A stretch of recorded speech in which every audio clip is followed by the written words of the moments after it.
A new wave of violence in the Middle East following the U.S. and Israel's coordinated attacks on Iran to dismantle the country's nuclear program and also force a change of regime. Thank you for joining us for 12 News at 10. I'm Troy Hayden. Iran has vowed to avenge their supreme leader's death, and officials have confirmed now that 3 U.S. service members were killed during yesterday's operation, 5 more seriously injured.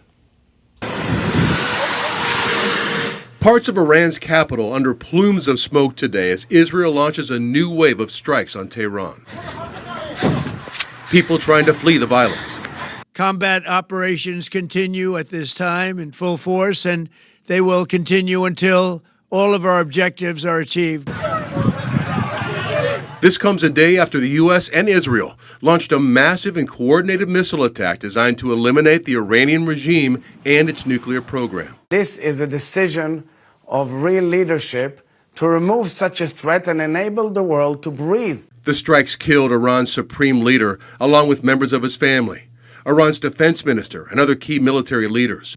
According to Iranian state media, hundreds of civilians were also killed, at least 165 students whose school was hit by one of the U.S.-Israeli strikes.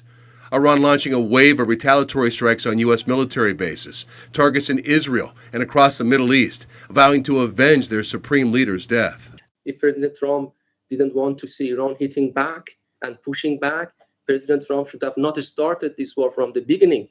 Iranian missiles hitting this residential building near Jerusalem.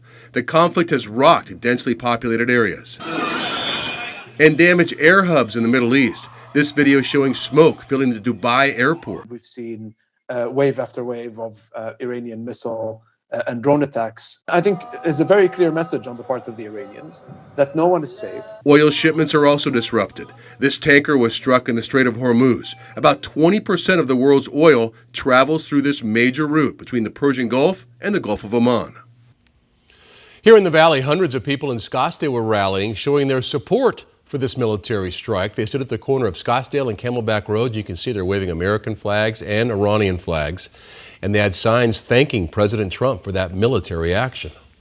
People that have family back home, and this is their heart and soul. They work for a living. They are from Iran. They have family in Iran.